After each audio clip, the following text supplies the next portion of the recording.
Hello, welcome to another episode of Purple Insider. Matthew Coller here, along with intern Haley English. If you're watching on YouTube, I'm sorry. It looks like I'm sitting in the dark. Just a weird lighting situation. But if you're just listening, then that doesn't matter to you at all. So, Haley, I just had a press conference, Kwesi Mensa and Kevin O'Connell. You'll be shocked to know that they did not reveal their entire draft plan, but there were multiple questions about trading down. And Kwesi Adafo-Mensah, I want to say, didn't really know how to answer the question without directly answering the question. So there was a lot of like, well, if we end up picking with our picks, that's okay. We got to just make the right picks, and we had a lot of picks last year. And he didn't go there, but I thought he was going to mention that they traded one of their picks for TJ Hawkinson, which kind of matters in this conversation as well. But I think that the runaway favorite for the Vikings is still to trade down, of which you use your big statistical analytical brain to dive into some potential options and even created fake trades. So let's talk about trading down. Haley, would you do it? Would you trade down if you were the Vikings? Oh yeah, I think I would. I mean, there's so many potentially great options at number 23, like a star corner like a Deontay Banks or Joey Porter, or maybe a good receiver like a Zay Flowers or something. But I think there's some good options for the Vikings if they were to trade back a couple picks, trade back 10 picks or something like that, and they'd still be able to get a great player while adding some picks like in the process. So I think it would be pretty good for them to trade down. And they only have 5 picks in this draft. They kind of need a little more because they've got a ton of holes. So I think it would be pretty good for them to trade down. So I was looking at mock database, which tells you kind of the collection of the mocks and where people are expected to go. And like it's not perfect, but nothing's perfect. But if you look at the trading down and you consider who might be available at their positions of need, say like in the late 30s, someone like Jalen Hyatt, for example, who you mentioned in your article is kind of a dream scenario. But I think we could do this with almost every position where if we go to cornerbacks, that players who are projected in this ballpark of even if they were trading down, it's not like it's some nightmare. Now, I think so. You've got like an Emmanuel Forbes, who you also talk about, the cornerback from Mississippi State, who is a little bit undersized, but is a tremendous playmaker. But I think that everybody between the 23rd pick and the 35th pick is probably going to have something where you're like, well, I don't know if he's perfect. He's not exactly the right wingspan or something like that. So it does make a lot of sense. Now, tell me about there's two trades that you proposed,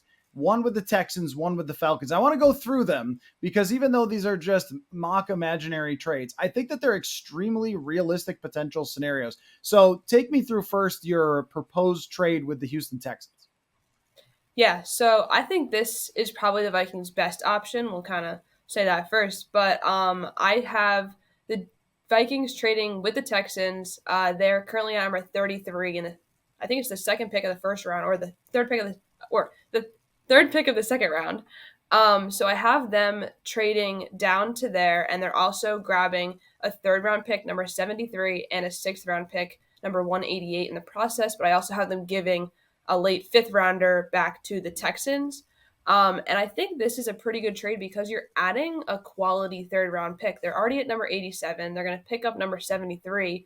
And I think they can still get a great player at number 33. I think I have them taking cornerback Emmanuel Forbes at that spot. Who knows? That might be a little early for him, but he'll definitely be on the board at that time. And I think he'll be the best corner on the board because I think Banks and Porter and all those other great corners are going to be gone by then. So I think taking him there would be great. And then you'll kind of be hopefully left with a decent receiver at 73, like a Nathaniel Dell from Houston, who I think would be a great player there. And then you have another pick at number 87 to go grab another good player. So what you kind of did here was like sort of draft simmed in a way, but tried to figure out like who was going to be there if you did these. And by the way, you used the Jimmy Johnson draft chart, which I know is not perfect, but no draft chart really is. And maybe Kwesi's draft chart is a little bit different than Jimmy Johnson's, but even until the last couple of years, a lot of the trades were still matching up with the old Jimmy Johnson chart. So I think it was a fair kind of baseline to use. So all of these trades that you propose were not just like grabbed out of thin air. They were done with the point system to kind of make this work for both sides. and come very close. So Emmanuel Forbes, for example, just to kind of like, bring it home, talking about like the difference between a 23rd pick, say, and, moving back to 33. Forbes was one of the highest graded by PFF. He had 6 interceptions last year, cornerbacks. But the one problem is that he's kind of on the light side. So he's only about 166 pounds.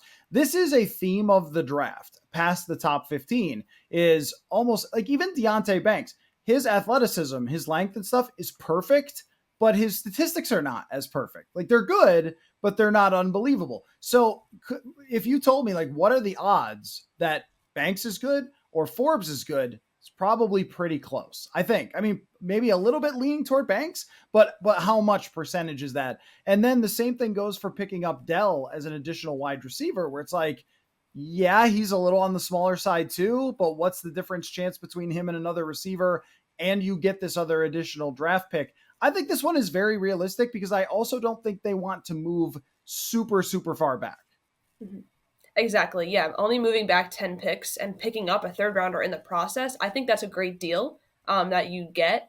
And the players that are there, like you said, like an Emmanuel Forbes versus a Deontay Banks, yeah, could be like fairly similar players in the NFL. They're both kind of great athletes.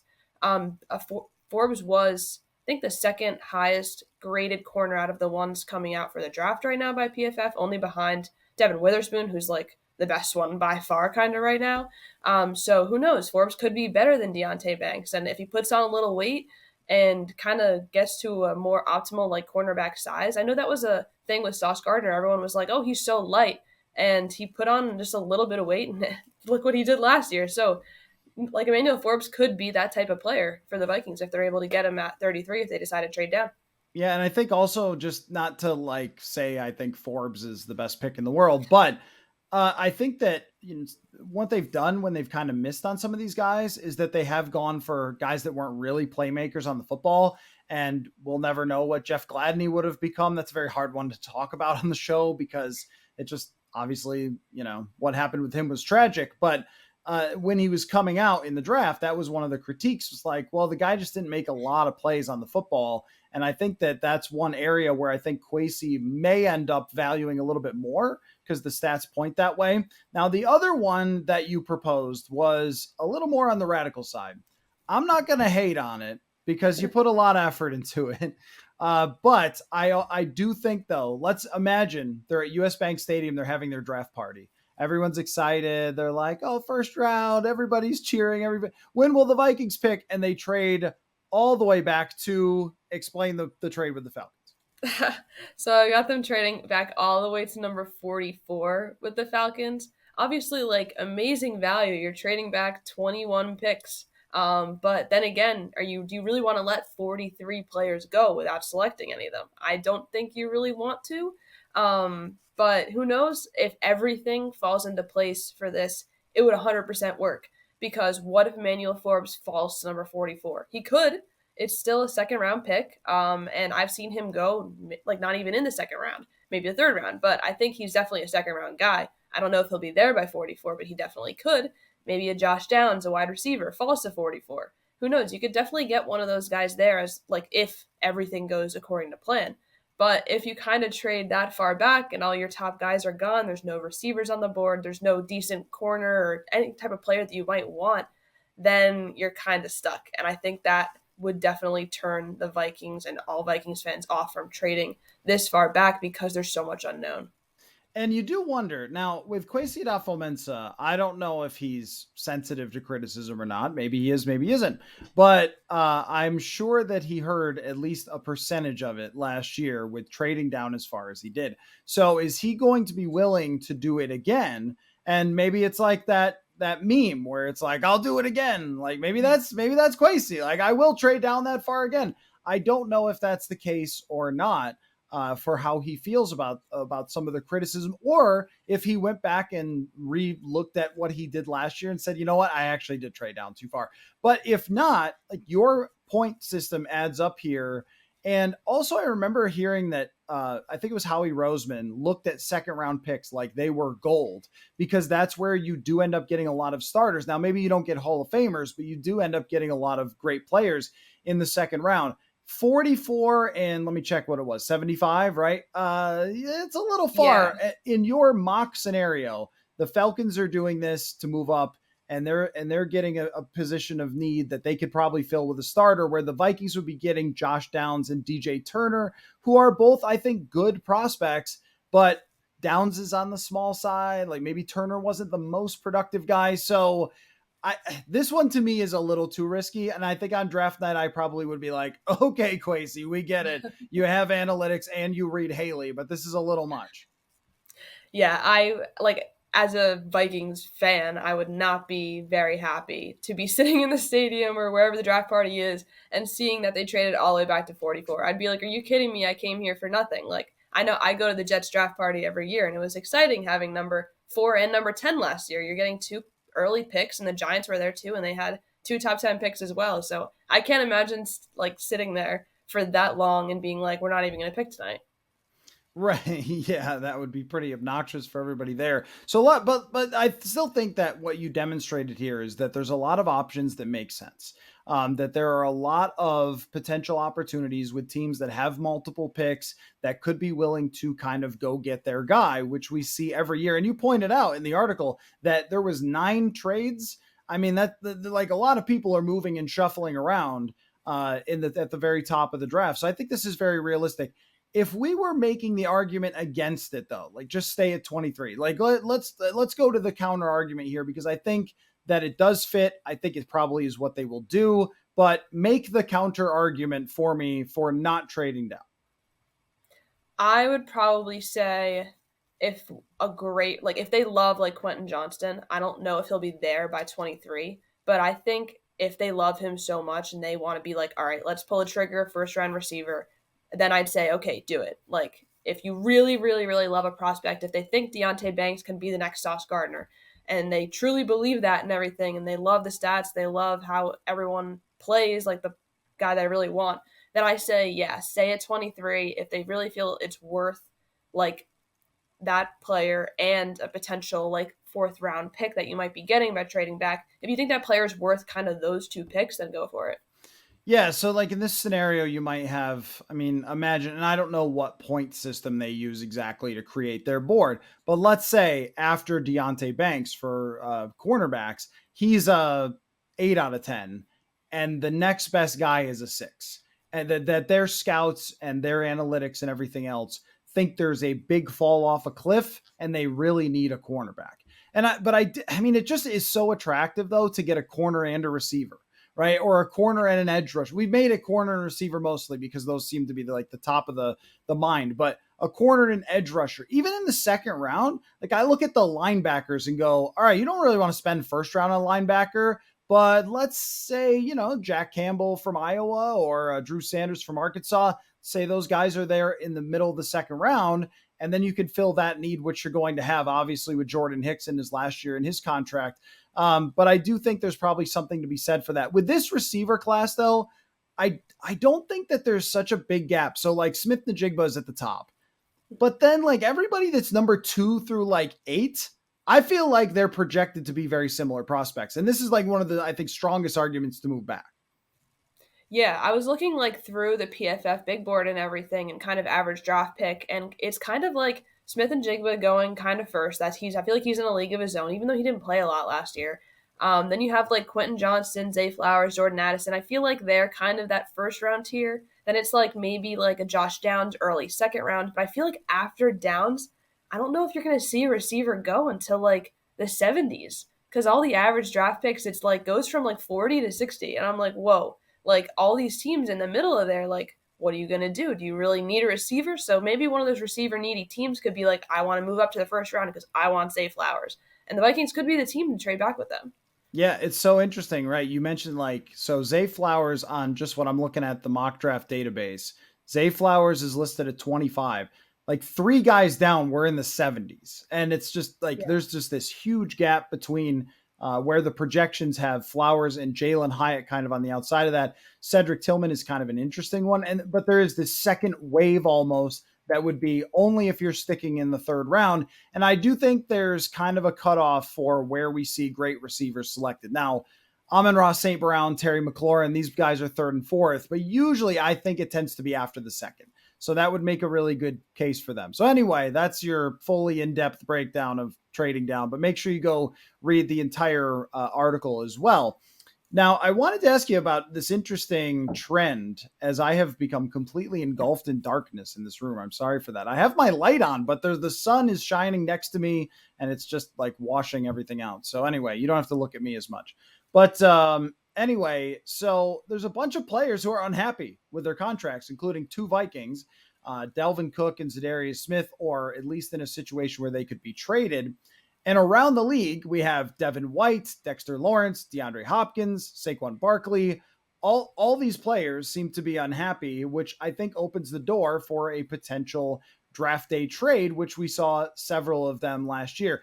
Let's just say that the Vikings wanted to use number 23 to acquire a player because they are all in on next season trying to win.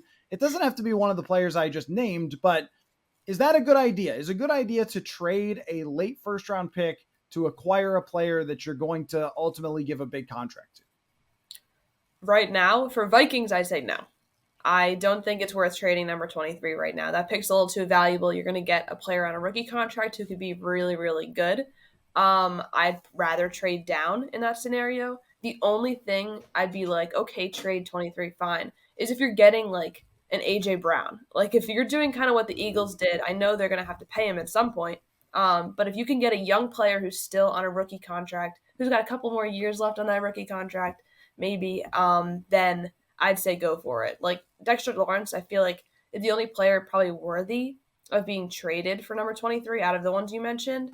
But then again, is he on his last year of his rookie contract? I think he's still like he's getting up there right now. So yeah, I don't know if I'd want to do that even.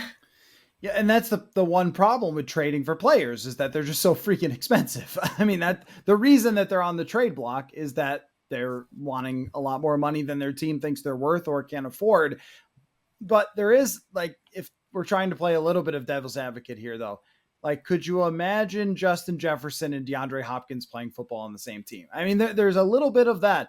Or if the Vikings wanted to jumpstart their defense, and I don't think the Giants are going to trade Dexter Lawrence for just about anything, but having seen 2 games of Dexter Lawrence in person, oh my God, like that guy is a dominant player. And I know it's against the Vikings, like make your jokes. It's against the Vikings interior offensive line. But look what the guy did it to everybody the entire year last year. He is just an absolute beast. And the Vikings have not had interior pressure for a long time. Again, I don't know that the Giants would trade in the conference one of the best players, but DeAndre Hopkins, the trade buzz is definitely real for him. There's a huge risk that he's been banged up a lot. He's getting older, but I think that when he's in the lineup, he's still a tremendous wide receiver. Trading with so many needs, trading a pick like that for someone who's super expensive, who's on the older side, does seem pretty bad practice as far as business goes. But there's just another part of me that's like, wait. And then if I'm trying to make the argument, I don't necessarily believe in it, but it's kind of a talk me into. This is Kirk's last year as Viking quarterback, right? I mean, I know that, okay, so how are you going to make it work contract wise? Well, you can sign him to an extension. You can restructure Brian O'Neill. You could trade away Zadarius Smith. You could trade away Delvin Cook and create maybe just enough to slide this thing under the salary cap. But I think if you're trying to make a case, that would be it. And I would also say, like, be on the lookout for other players who have not made their frustrations known. I don't think any of us knew that Hollywood Brown was going to be gone, right? So if they did trade 23 for a younger player, Hopkins is like pie in the sky. But if it was a younger player who was just maybe coming up on a contract that their team didn't want, I would say go for that because you're looking for that would almost be like the TJ Hawkinson trade essentially. That's true. Yeah, I really think like they got good value for Hawkinson. He's an amazing player, and what they just traded a second round for him or something like that. Yeah. So yeah, so I think that was a home run. I think he's a little more valuable than maybe a potential second round pick right now here. But 23, I think it's too much. It's too much to give up if you're not getting a a player who's going to immediately be amazing in that offense and that defense or something. I know like Dexter Lawrence was like the second graded defensive or the second highest graded defensive tackle last season. So yeah, amazing player. But he's going to be expensive. Which one of those guys? Do you think any of those guys actually get traded before draft night or on draft night? I was looking through Devin White's stats and they kind of were horrible. So maybe like a team will give up a late round pick for him if he really wants like to be traded. I mean, I think he does, but I don't know. I feel like Barkley could be, but then again, what teams wants to trade a premium pick for a running back right now? Not many. But he doesn't want to play on the franchise tag. He's not signing it, so I don't know. The Giants could want to trade him after signing their quarterback to a ridiculously large deal. They don't have the money to pay for a running back. I know that we always talk about like why you don't draft running backs and stuff. One of the reasons that also is that down the road, their contract situation after their first round pick always becomes incredibly awkward. Or even like with Delvin Cook, where they didn't want to give Delvin Cook the huge deal. They ultimately folded and did give him that huge contract. And I don't think it's worked out or been a success for them since he signed that deal.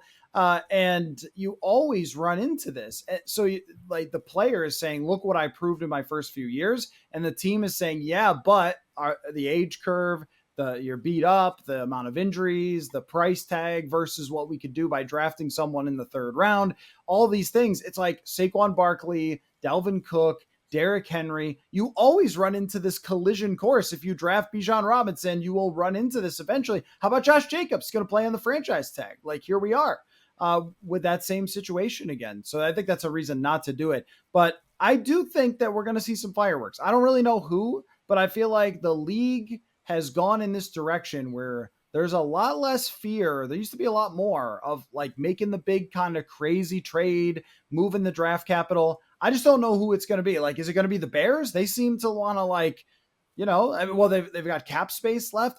I wouldn't be surprised if something crazy goes down with one of these players. Yeah, I definitely think something's going to go down on draft night. Like, I know I was shocked when AJ Brown got traded, and I feel like there's going to be another moment like that in this first round. I just feel it kind of happening. I don't know why, but I feel like it's been the common theme lately.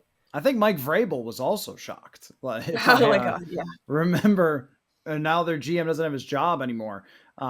Crazy stuff. Imagine that would have been the case if, well, actually, I mean, Rick Spielman got fired anyway, but kind of for different reasons. But if the Vikings had not drafted Justin Jefferson after trading away Stephon Diggs, like that gets you fired most of the time pretty fast. So I wanted to do this as we were talking about some of these draft picks, is because you look at everything with such a analytical eye, and I was curious about who it is in this year's draft that stands out to you with your analytical eye. Now, I didn't include this in the email, but I should have mentioned like it doesn't have to be Vikings targets; it could just be anybody in this draft, and I want to call them Haley's heroes. So just like Scott's tots, only way less uncomfortable. These are Haley's hero analytical stars of the draft. So what do you got? All right, so the first one I have, I feel like is obvious. It's Devin Witherspoon, cornerback, Illinois. He's like a Sauce Gardner type of prospect. He has better stats in college than Sauce Gardner, so he could easily be one of the best corners, like in recent history from the draft. And I think whatever team is going to get him, he's a steal. He dominated like every single stat, pass breakup machine. That'll translate, I think, pretty well to the NFL, and had the like lowest passer rating when targeted like I've ever kind of seen at 25.3. So yeah, I think he's a stud. I think he's going to be one of the best cornerbacks immediately in the NFL, and whatever team drafts him, probably in the top 10, is going to be really lucky. I mean, 92.5 coverage grade out of PFF. You mentioned the like quarterback rating against. He gave up 22 receptions on 62 targets. So teams were kind of throwing against him a little and then immediately regretting it. Yeah, that's like when we talk about, and I just, there's nothing anybody can do about this. So it's sort of a frustrating point to make over and over again, though, is like when you go 7-9, 8-8, 8-9, 9-8, you don't draft Devin Witherspoon and you don't get Sauce Gardner.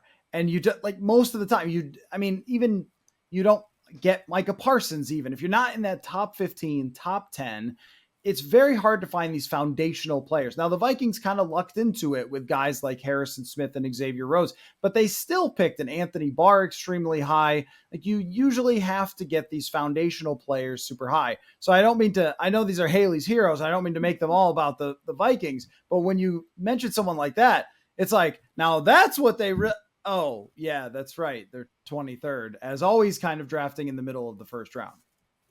Yep. So my second one is Nolan Smith, the edge from Georgia. I wasn't like his PFF grades aren't extremely amazing. It's 83.8 from last year in defense. He didn't even play a ton of snaps, but he was just an insane combine freak. Like at nearly 300 pounds, pretty much 300 pounds, he ran a 4.86 40 time. Like that's ridiculous. And like, has that ever been done? I don't think so for a player that of that size. So Daniel Jeremiah from NFL.com kind of compared him to Hassan Reddick, and we all kind of saw what he did in the playoffs. So if Nolan Smith can be any sort of player that Reddick is immediately, yeah, I think he's a draft steal. Yeah, I think is he not? I'm going to look this up on relative athletic scores. I think he's like 100. Like he's in the I don't hundredth think for the. he is. I looked it Oh, up early. 92nd. Okay, yeah, Yeah, 92nd. That's, I mean, that's pretty nuts though. Yeah, that's yeah, pretty he's nuts. great. Yeah, So I think now this is an interesting one for the Vikings though, because we haven't talked as much about edge rusher, but when I've done draft sims, a lot of times it's like he is a little too high for them, but it's always possible that teams don't like the production enough. And like a Jason Owe who dropped down, or a Dafi Owe, he dropped down, even though his athleticism was outrageous, but he was not taken that high. So it's possible that Nolan Smith could end up in that ballpark just because, maybe there's a little hesitation that the production wasn't quite enough. I mean, it wasn't horrendous, which I think that maybe always was pretty bad, and he was more of a combine hero. But I'm intrigued by that idea for the Vikings to draft at least maybe this potential Haley hero. But I mean, I think also, kind of the edge rusher thing that they've got Zedarius not knowing what's up with him, and Marcus Davenport on a 1-year deal. Like this one actually kind of makes sense that it could be possible. yeah, I definitely like this option for the Vikings. I don't really know entirely where he's kind of projected in the first round. I think like late first round or something like that. So he could be an option for them at 23 if they move back and he's still there. I'd say go for it maybe. Yeah. Seems like he's jumping a bit because I used to be able to get him in draft sims, and now he's at 19th Okay. on the mock draft database. So, but that's still, I mean, it's ballpark 19th versus 23rd. So I think there's a good chance. Who is our next Haley's hero? Our third one is Dalton Kincaid, the tight end from Utah. I think he's the best tight end in this draft. I have him a little better than Michael Mayer from Notre Dame just because he's better at pass blocking. So he's more of that like all around tight end than Michael Mayer is. He had a 91 PFF grade last season that includes pass blocking, and then 92.3 just for receiving. He's just like great with yards after the catch. He had like 7 yards after the catch, I think it was, and just breaking tackles. So he's like that big body tight end who might be like a George Kittle type player. I think I like whatever team is going to pick him. I'm going to tell you the truth. I have not looked at tight ends at all because the Vikings have TJ Hawkinson. So I haven't dove into it, but I did happen to watch quite a bit of Utah play football this year. And it was noticeable that they have like multiple good tight ends. They also have every player on their teams like 24 because they go on missions.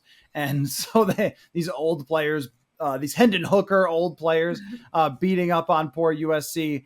But here's an interesting question, though, about Dalton Kincaid, because I believe you that he's a Haley hero, but tight ends are a weird one in the draft. Like TJ Hawkinson plays for the Vikings. He was a ninth overall pick or something of the Detroit Lions. I mean, this whole universe of tight ends is just weird because a lot of times they are drafted high. Evan Ingram is a player like this. They are drafted high and they don't become the superstars that are expected right away, but they also have the possibility of developing. It usually just takes years, though. Irv Smith Jr. is another example where it's like, oh, he's going to develop, he's going to be great. And we saw some of the flashes of talent, but it never got there. Like, is it worth it to take a tight end that high? I think if you're getting a great player who you like your team can develop and not just trade him away like the Lions did Hawkinson, then I think, yeah, like that's definitely a good option. I know Kyle Pitts is a weird one because he's was taken what fourth overall and he's kind of still developing. So hopefully he can become that player, or else it's going to look like kind of a horrible take to take him as a tight end number 4 overall. But I think, yeah, I think if you can get a good player who you feel like could be a George Kittle, could maybe be a Travis Kelsey somewhere down the line, then I think go for it like in the later part of the first round. I don't know if you'd want to take one pretty early on now though. Yeah, I think later part of the first round makes so much more sense. And even when Kyle Pitts was taken, the whole thing was, oh, well, he's really like a wide receiver and look at his routes and everything else. And still it did not work out quickly for them. And I don't doubt that. I mean, also they've got some quarterback problems there. But I don't doubt that he could become a really, really dominant player. It's just that it usually takes for so long that you have to be in a position as a team to almost develop that guy and have another tight end that you can use and not be looking to him to be your central piece of your offense, which I think probably the Detroit Lions did when they drafted him, and it didn't work out for them. And then he became a really excellent player. Let's see, is that three? How many do we got here? Five? Yeah, I got 5. Okay, who's next? All right, so the fourth one is I think the best linebacker in the draft, which is Jack Campbell from Iowa. He had a 91.9 defensive grade last year, 85.6 in run defense, and 92.9 in coverage. He kind of excels in almost every area and doesn't have a bad area. The linebacker from Arkansas, Drew Sanders, kind of wasn't great in, I think it was coverage, but was like great in run defense. I could have mixed them up. So, but some people have him better than Jack Campbell. I like Jack Campbell. I think you're going to get a steal like early to midway through the second round for whatever team, maybe even the Vikings that decide to draft him. He doesn't miss tackles and a 70.6 passer rating when targeted, which is really good for a linebacker. So I think he's pretty much a draft steal. You know who Jack Campbell kind of reminds me of a little bit is like an Anthony Barr in that like he has this enormous size. I mean, for a linebacker today, and this is why maybe the Vikings wouldn't look at him because they wanted the undersized linebackers. But I don't know. I mean, last year like the undersized linebacker thing didn't work out great. He's almost legit 6'5" and 250 pounds and ran a 4.6. And that's pretty impressive for a dude that big. And his quickness scores were like just through the roof. There's a reason why Iowa actually won games while scoring about 3 field goals per game. And that was because of their defense and a player like him. He actually is very interesting to me for the Vikings in our trade back scenario. If they were to take him at 23, I think there'd be a lot of disappointment.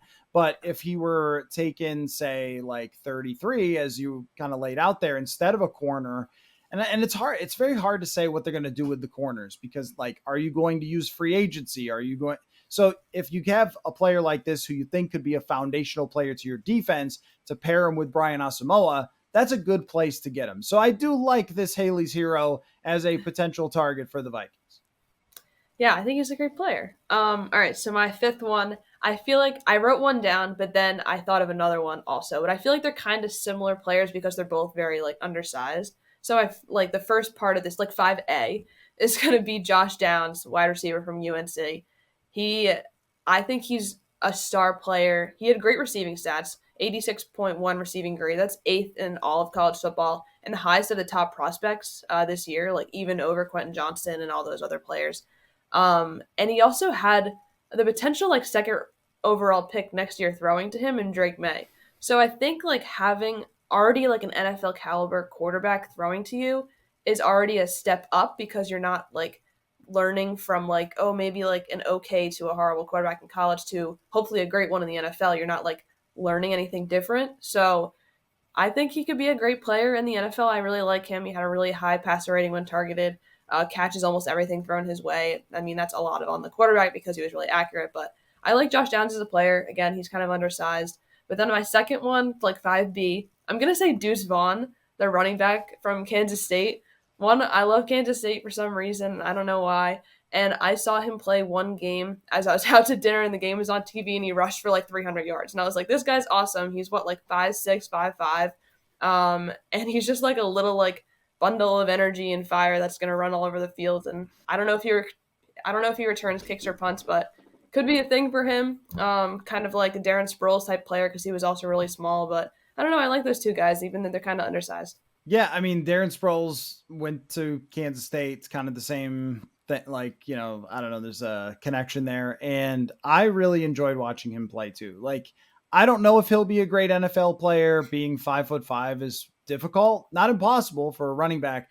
But if you draft him, you're getting a lot of fun. I think that's Yeah. he was just such a like if you can overcome. I've always thought this about small players that a lot of times if you can overcome, and I know sometimes history just points against these, but even to be considered a top prospect, if you could be that short and be a fourth round prospect, it's worth it at that point. You're not drafting him in the first round, of course, but it's kind of worth it to take a shot at somebody who's always had to overcome being that size and playing against such difficult competition.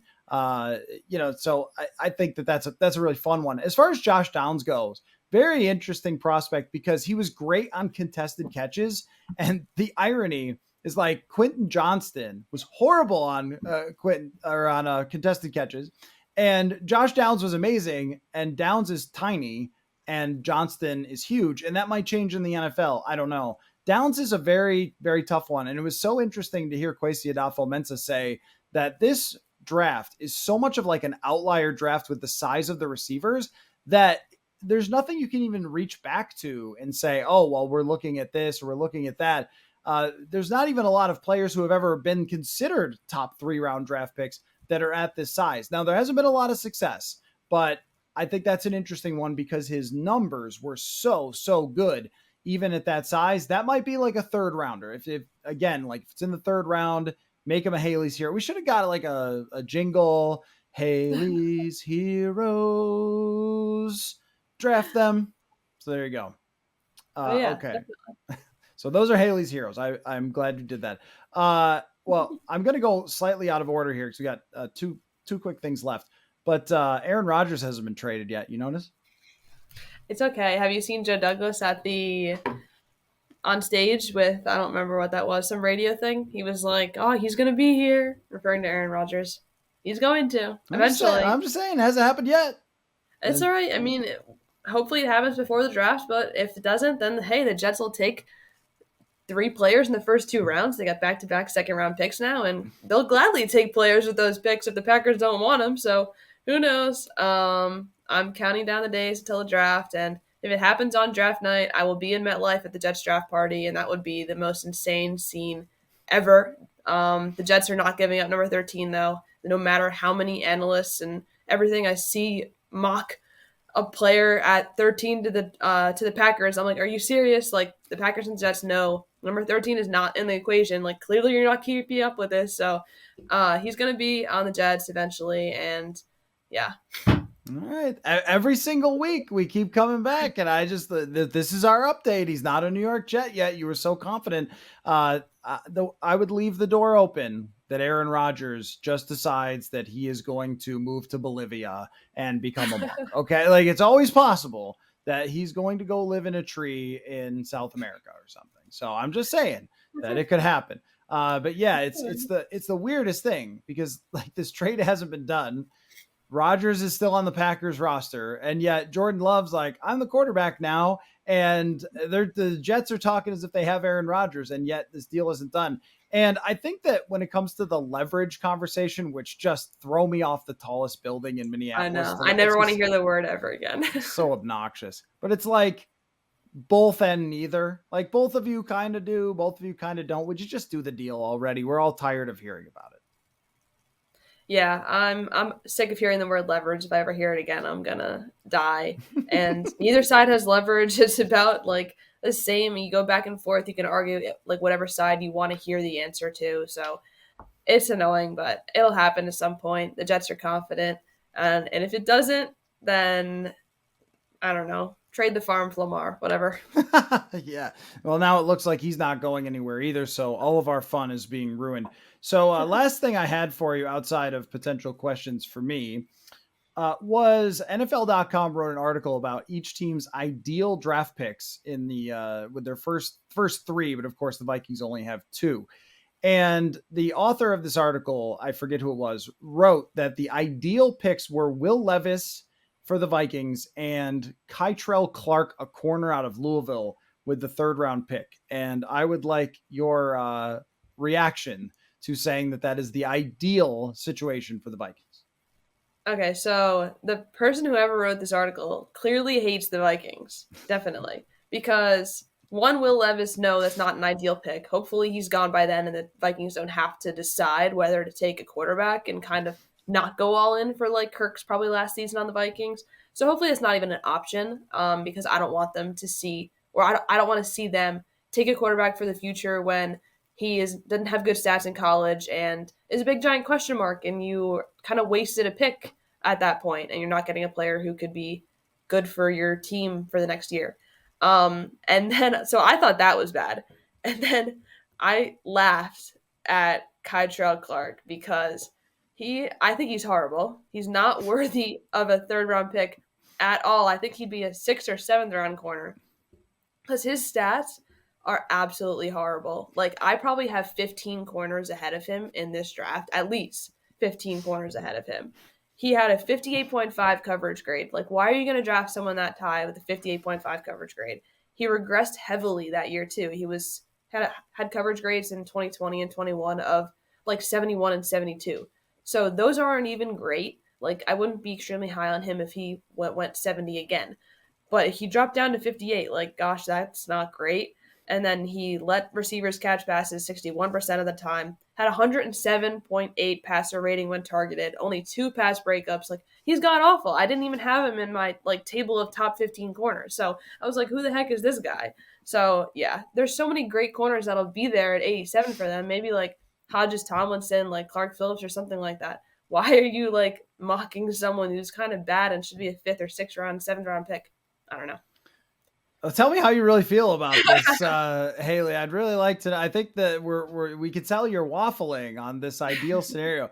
I gotta say, I had the same reaction, but I mean, Levis is such a weird one because by the laws of this show, I have always said we don't know which first round quarterback is going to work out.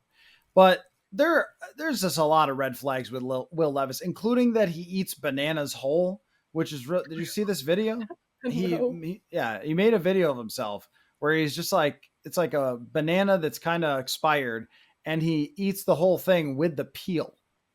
And Oh my why you god. would make a video of yourself doing this, much less do that. He apparently puts mayo in his coffee. Like, I don't know if he's trying to like be an influencer or something. This is very weird Yeah. stuff.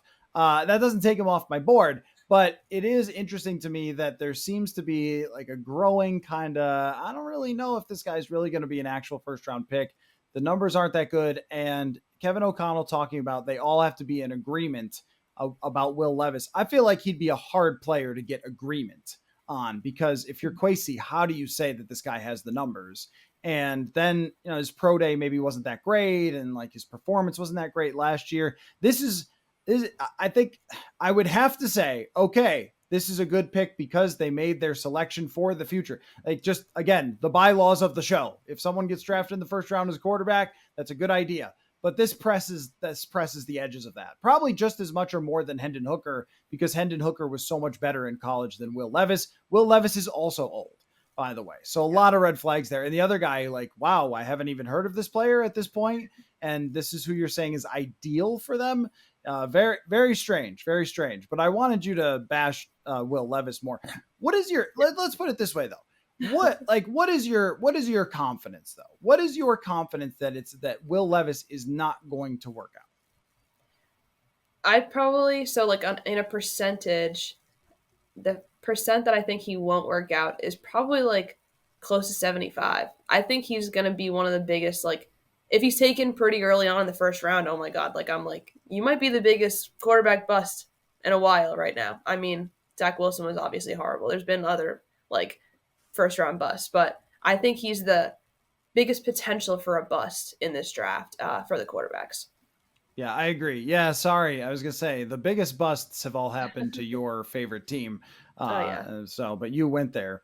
Anyway, all right. So now, just as the sun has gone down and I am back in the light and look normal again, as opposed to looking like an airplane pilot or something in the dark, what do you have any Vikings questions for me? Yeah, okay, I've got one this week, and it might not be the most positive one because it kind of takes you to the end of your season. But that 4th and 8 play, against the Giants that ended your season. Like, what do you think they were trying to do? Like, you're throwing it 2 yards down the field, and are you trying to win the one-on-one, like having Hawkinson break that tackle and get the first down? But I wouldn't trust that. Like, throw it at least to the sticks. It's isn't it amazing, by the way? Like that football game was really good. It's just a really good playoff game, and it's comes down to a one score game, and it's close and everything else. And you could also go back to how they couldn't get a stop, and that the Giants end up going ahead at the end of the game with Daniel Jones as their quarterback because you just could not make the key stop, right? So there's so many things in a game that lead up to it. But in the playoffs, there's these one plays that always stick out to us. Like with the Broncos and Ravens when the cornerback for the Broncos on the Hail Mary from Joe Flacco, like underplayed it. The guy goes in for a touchdown, Jacoby Jones, I think. And it's just like, that's the play. That's the play. That didn't even win the game. And like, that's the play though. The 4th and 8 check down, like that's the play. That's the one that just sticks with you. The same way with Dak Prescott, where Dallas was actually already about to lose almost no matter what. But Dak Prescott running the clock out on himself will just never be forgotten. And I think I actually think that domino effect leads to Kellen Moore being the offensive coordinator in LA because nobody ever forgets these things. So it's funny that you bring it up because it kind of comes up on the show almost every day. And so I think based on what they said, that what happened was Kirk Cousins saw Justin Jefferson double teamed and he was like, okay, I need to go through the next read, which was probably KJ Osborne on the other side of the field or Adam Thielen. Both of them were on the other side of the field. But when Dexter Lawrence broke through, he thought, okay, I'm not going to be able to throw it over there. So I've just got to get rid of it and make sure I don't take a sack to end the season. But I mean, look, you'd almost rather have him get sacked to end the season than check it down 3 yards where I mean, not technically, but kind of, right? Like trying to make a play and take a big hit or something.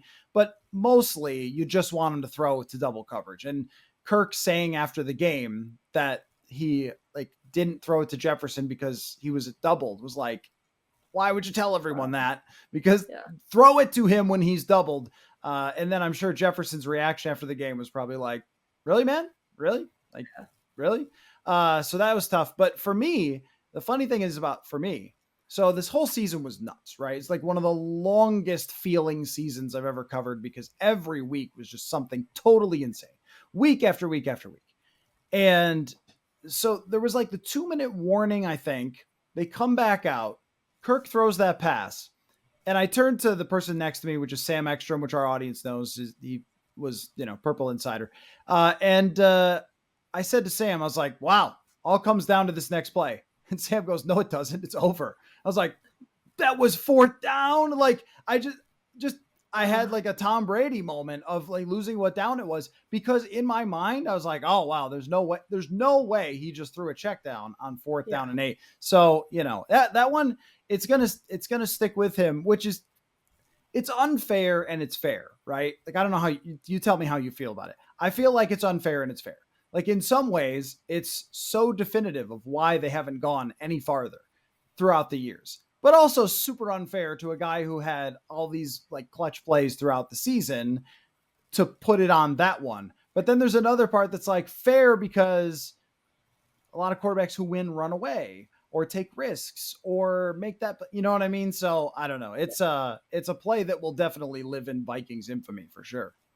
Yeah, I think so. I think the Cowboys might have you beat there with that having Zeke at center. Oh my god, that was like the funniest thing I probably have ever seen because everything that could have gone wrong like went wrong, and just calling that play made it all go wrong. So at least you're not the Cowboys in that aspect.